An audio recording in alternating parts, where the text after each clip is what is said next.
you tell I'm in denial? You can't stay at the top forever.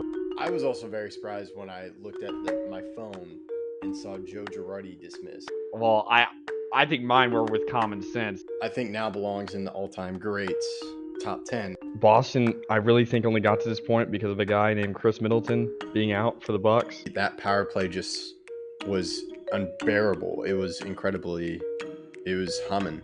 Man, am I happy. I knew that this was going to happen. I knew he was going to come back. When I think of New York Yankees now, it's Judge. Probably people in the past when Jeter was coming up. I would be shocked. A little bit hurt. Hey, this is Greg Tepper of Dave Campbell's Texas Football, TexasFootball.com, and Valley Sports Southwest. You are listening to Outsiders Opinions with Kevin and Austin. What's up, y'all? Welcome to our NFL Opinions of the Week. I'm Kevin, and I'm joined by the man, Dear Austin. Have you tampered with any free agents? As you know, there are tampering things. I don't know if I've told you about my theory or my thoughts on tampering. Or does this have to do with one sport or just in general? Just in general, I don't think there's a big penalty for tampering. Like, what's going to happen to the Eagles or Falcons for tampering? Lose a 5th round pick or something? Yeah, 5th round pick. And that 5th round pick, I'm willing to lose that 5th round pick because if you're the Falcons, you got your quarterback in Kirk Cousins. That's worth more than a 5th round pick. If it's a 1st round pick, then maybe we can talk about it, or you give it to the other team. It's just there's no benefit. I don't see the point in why shouldn't I tamper? What's wrong? Well, it's also the Saquon one makes no sense. Saquon is from Pennsylvania, obviously. Mm-hmm. He went to Penn, and so there's no reason for him not to go there. That's his hometown team. I just don't understand why it's such a big deal. And everyone does it. You're reaching out to guys I just don't I don't understand the line. Where is the line of tampering and not tampering? Because you can't have a conversation. If you see each other in a grocery store, can you not talk to the guy at all? What is tampering and what's not? It's stupid. I understand it sort of, but at the same time, I think it'd be much better if they just allowed teams to talk to players immediately after the season ended. Yeah, I think that'd be cool. Keep the same free agency period. You can't agree to any deals, but it wouldn't change anything if you just had at the end of the year, everyone could talk. Yeah, I agree. And it'd be nice if they gave that 5th round pick to the team that lost, but they're no, you lose a 5th round pick. And I'm I don't care about the 5th round pick. That's worth getting the player. Now, it'd be funny if you lost a 5th round pick and you lost a player, you tampered with a player and he's no, I'm still going to this different team. And they accuse you of tampering. That'd be pretty funny. But if you get the player, I don't care. So yeah, it's stupid. Yeah, but the Eagles are making moves. We were just talking about Devin White. Now, I was a big fan of Devin White. I think he's a good linebacker, and it's something that the Eagles need. So it's just the Eagles are addressing needs. I think Saquon is a luxury because he could get injured, but you're adding a dynamic running back to that backfield. And then I can't remember, they did something else. Oh, they got CJ Gardner-Johnson back, which is a good move. It seems like a great fit for both those, for the player and the team, because he was great with them when they went to the Super Bowl, and then they lost him. Defense wasn't as good. And then, you mentioned, was that in the other video, Bryce Huff? Yeah, I did mention that. Okay, you mentioned that other video. From the Jets. Yeah. Mm-hmm. Yeah. So they're addressing their defense, which was a tough thing last year, but then they got Vic Fangio, and their players are growing. You have Jalen Carter, going to be a second year. You also have Jordan Davis. Then you just have a bunch of guys working. So the Eagles made a lot of moves, and then the Giants signed Drew Lock, which is intriguing given their like they're dedicated to Daniel Jones, but I guess Drew Lock's a good signing. I'm a huge fan of Drew Lock. I think he didn't get a fair shot in Denver. And then, of course, Seattle, Geno just beat him. So it's a good option if Daniel Jones doesn't work out or if they decide to dump Daniel Jones. Yeah, I'd like to go back just quickly to the Eagles. They lose Fletcher Cox. He retires. So I definitely think that Bryce Huff, who didn't start a single game last year, Kevin, but had 10 sacks. So in less opportunities, had 10 sacks. I think that's one of the best free agent defensive signings all year. He only played in 42% of defensive snaps, 480. And again, had 10 sacks. That is remarkable, considering that the Jets were not the greatest team last year. They had a fine defense. Their defense allowed they were 12th best in points against, so they were fine. But I'm very impressed with Huff, so I think it's a great signing for them. It's probably one of their best because people are going to look, oh, Devin White, former Pro Bowler, or C.J. Gardner-Johnson's coming back. But I think losing Fletcher Cox but getting another defensive line piece in Bryce Huff, who, like I said, in very few opportunities not very few, but less than half of the snaps he played, had 10 sacks. Yeah, that's a great point you brought up. I forgot about Fletcher Cox leaving. But yeah, and then the Giants making a quarterback move. Oh, and the Washington traded Sam Howell, which means the only quarterback they have on the roster is Marcus Mariota. Oh, yes, they signed Marcus Mariota. So yeah, it kind of seems like they've shown their sign of what they're thinking about quarterback. They signed Bobby Wagner. They've been making a ton of moves. They got Nick Allegretti. Oh, yeah. Tyler Biadasz. They're upgrading their offensive line. Nick Allegretti, I believe. He did play in the Super Bowl for the Chiefs because Tooney was out. Tyler Biadasz was the center from the Cowboys. He's a good center, and he's filled in well. They add a guard. So it seems like Dan Quinn knows what he wants. They also signed Dorrance Armstrong. A lot of Cowboys and a lot of Dan Quinn's players are joining Washington. So, I think the team that's made the most interesting moves to me is still the Falcons. I know we already talked about Kirk Cousins, but did you see the trade they made with the Cardinals? Yes, they sent Desmond Ridder. And they got back Rondale Moore. And I think that's a very good trade. They're really buffing up their offense now that it has Drake London, Rondale Moore, Kyle Pitts, obviously Bijan. So I definitely think that they are very impressive on the offensive side. Yeah, I believe they signed another wide receiver, Darnell Mooney, right? Isn't he going? I believe that's right. So, yeah, they're beefing up that offense. It seems like they really want to air it out. And that's what you're more of a fan than Kirk Cousins. But if you give a guy weapons, I'm concerned about their offensive line. But just give him time, especially a guy coming off the Achilles injury, as you mentioned last time in free agency, the importance of where that injury was, specifically his back leg. Yeah, but they're going all in, and you can't argue they're not. They're trying to make the playoffs this year, Kevin. Yeah, and they should because that NFC South is wide open. You have the Bucs are good. The Bucs are good, but it was, hey, I think we can be better. You have a dedicated plan at quarterback. You have all those weapons. I found the thing about Kyle Pitts pretty funny about the jersey number. Oh, yeah. I'll donate to whatever charity you want. I just want the ball. I just want... And he's like, he was joking, and people are like, he probably wasn't joking.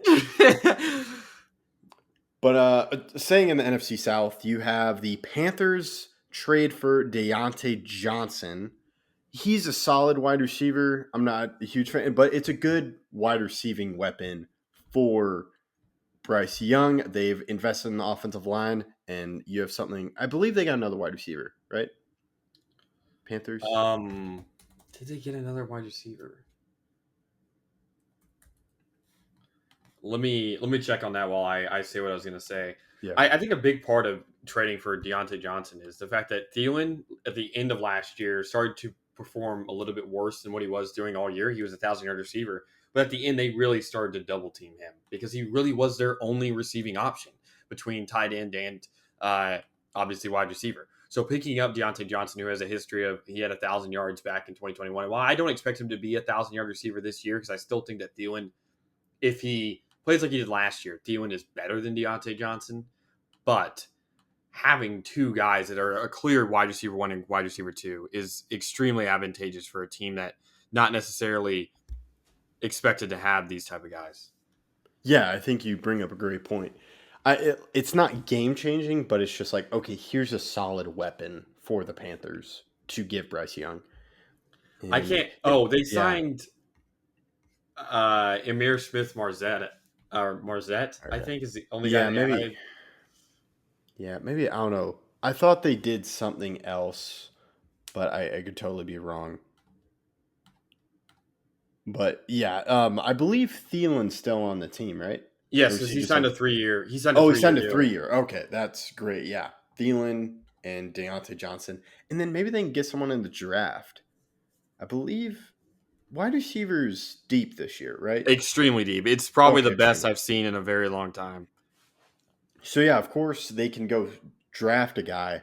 Okay, maybe I was thinking about rumors, like T. Higgins maybe, or they're like they can go get T. Higgins or something. But it's something to where you don't need that guy to step up, but if you get that guy to step up, then in a few years you have a really good wide receiving core, and they are going more offense. Then a team that's going offense as well is the Titans, where they get the offensive coordinator from the Bengals. They have a young quarterback. You switch from Vrabel, who's a defensive-minded coach. They pay for Calvin Ridley. They pair him with DeAndre Hopkins. Hopkins, I think, is good. It's going to be different. And then, yeah, maybe they didn't sign tight end. I think it was Calvin Ridley joining. It's just they seem to be spending a lot. They spent for Tony Pollard, and you mentioned Quisenberry was signed by them. Yeah, and another thing I want to bring up and I want to ask your opinion on is the Devin Bush signing by the Browns. They get to bring him in. He was with, I believe, Seattle. He's with Seattle. And then was with Pittsburgh, I think. Yeah, everyone remembers him with Pittsburgh. But I really do think that the Cleveland defense will be have another chance to be one of the best defenses in the league. Yeah, I agree. I think that's a great point. It's I don't think he's a super great linebacker, but yeah, it's another linebacker, and you can never have too many linebackers. Speaking of linebackers, the Cowboys weren't doing anything.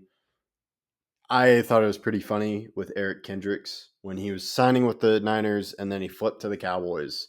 I think he was just like, I know Mike Zimmer and the Niners linebackers are pretty stacked. Yeah, and the Cowboys added, or was it re-signed CJ Goodwin, right? Yes, and Jordan Lewis. So they're signing guys. The Cowboys are going to do whatever. We'll just have to see. I like the addition of Eric Kendricks because he knows Mike Zimmer, and it seems like Mike Zimmer is valuing stopping the run more than Dan Quinn, because Dan Quinn they could never quite figure out the linebacker position under Dan Quinn. Yeah, it wasn't necessarily their fault because there were so many injuries that happened, whether it was DeMarvion Overshown getting hurt or obviously the Leighton Vander Esch neck injury. So it wasn't necessarily their fault, but yes, they are really trying to bolster that. And then talking about defense too, this is a team that showed great times of having great defense and also terrible. The Jaguars getting Eric Armstead, I think that really beefs up the middle. And it adds a veteran presence to a young defensive line. They have Josh Allen. They have number 1 overall pick. I'm forgetting his name. Georgia. Trayvon Walker.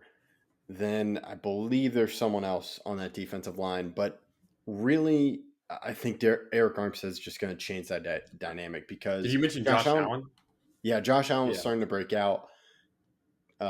Trayvon Walker is still developing, but then you get Eric Armstead, who I think I'm shocked that they were able to get him. They, of course, didn't get Calvin Ridley, but like you said, they could, like you mentioned about the draft class, they could just go draft someone. They could place importance on that. So I believe, have all their picks. So in first round, they could go offensive line, and then maybe in the second round, third round, get a wide receiver. Yeah, it's a really good point, especially because the Jaguars, I think, they know their timeline with Trevor Lawrence. They obviously traded with the Patriots to get Mac Jones, so I do think there is some pressure this year on Trevor Lawrence to perform and Doug Peterson to actually make the playoffs again, because that playoff loss to the Chargers is, or they beat the Chargers, right? Yeah, they beat the Chargers. They lost to the Chiefs. Chiefs, yes. Yeah, and I believe that's the Patrick Mahomes ankle injury game. Yeah, I think it was, and they definitely need to bolster their defense because they lost. Who was the secondary guy they lost? Secondary. It's a good question. They lost a corner. I can't remember his name. Yeah, it looks like they signed Darnell Savage, but yeah, I think they may have cut a corner. It was their best corner last year. I'm trying to remember his name. Let me look it up.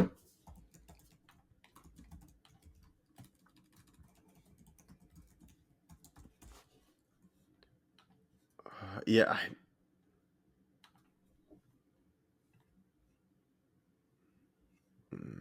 I'm looking once again.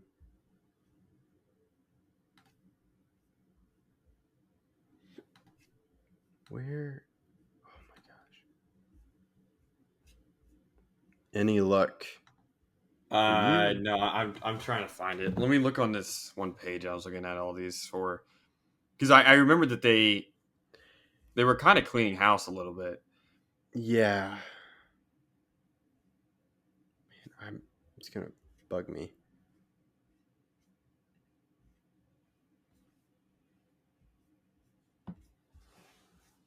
It looks like they may have signed a guard. Wait, Mitch Morse went to the Jaguars? That's right. Oh, I did not know that. That's a good move, especially as you talk about a big year for Trevor Lawrence. It looks like they signed Darby too, but okay, I can't find it. I'm trying to find it.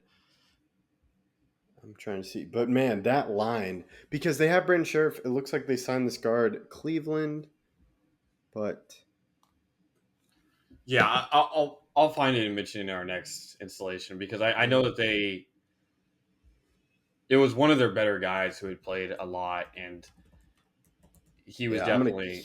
I'm gonna keep looking, but just so we can see. But yeah. So that's a big move for them,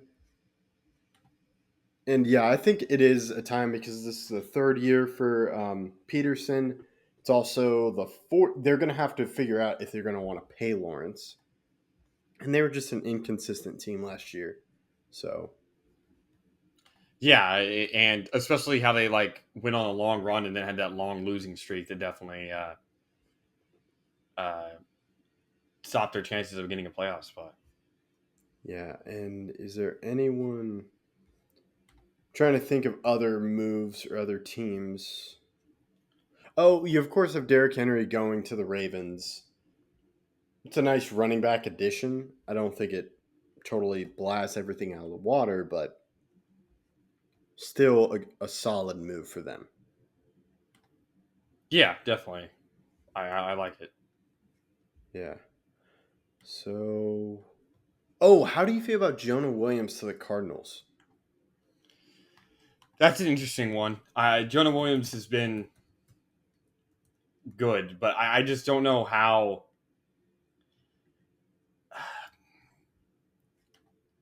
It can really help them if they can figure out their offensive line, because I know they play. I've seen a lot of fans want them to take Joe Alt, but if they're going to sign Jonah Williams, I think that's a good signing. The only thing I have to say is that Joe Burrow hasn't been the healthiest with Jonah Williams as his offensive lineman. Yes. Yeah, we'll have to see what the Bengals do. But I think I may have down.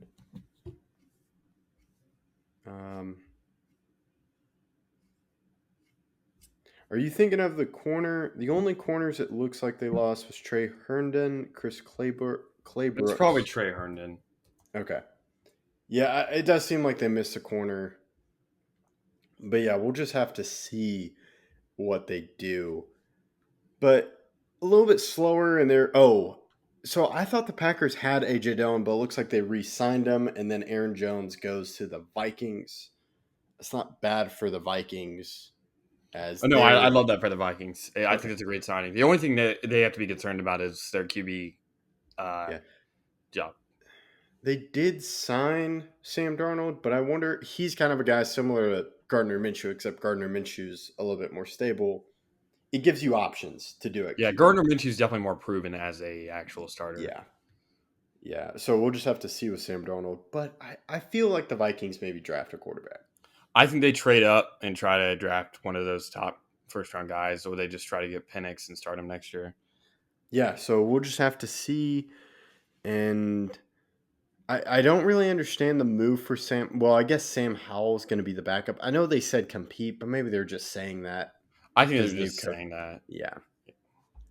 So that's Gino was good. Gino wasn't great last year, but he was good enough to still be the guy. Definitely better than Sam Howell was last year. Yeah, so I think it just gives them a backup because they lost Drew Lock, and we'll just have to see what else happens. And that's all I got. Do you want to close this one out? Yeah, thank you guys for listening. What's the best signing that we forgot to mention or did mention? And please catch us in our next video.